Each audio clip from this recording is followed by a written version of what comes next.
As humans, we're programmed to think in three dimensions, but we often tend to ignore what is one of the most integral parts of our lives, the fourth dimension, time.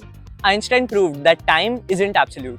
If you move faster, time moves slower, or if you experience very high gravity, time moves slower as well. That's why astronauts age just a tiny bit less than humans do on Earth.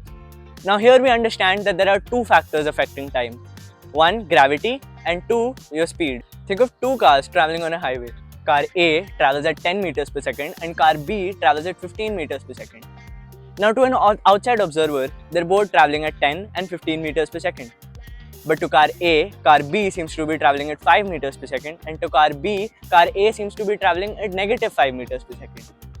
Our motion depends on the observer. Now, here's the twist: just like your motion through space is relative, your motion through time is relative as well. Now, to compare, we need a reference point. So let's imagine an astronaut in the deep abyss of space. This astronaut experiences no gravity and no motion. If this astronaut were to pull out a stopwatch and measure out a second, they would be experiencing time at the fastest natural pace possible in the universe. Let's call that second a tick. For example, someone on Earth experiences time at a slower level because they experience some amount of motion and gravity. For them, time would travel at about, let's say, 10 seconds per tick, whereas someone near the sun would experience a much higher amount of gravity, experiencing time at about 12 or 15 seconds per tick.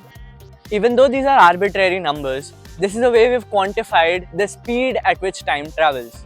Let's understand this graphically. Graph 1 plots speed against seconds per tick, and graph 2 plots gravity against seconds per tick. This is how time dilation is quantified using Lorentz transformation. Now that we understand time dilation, the question is, I know I'm 16 in Earth years, but I wonder what my age in ticks would be.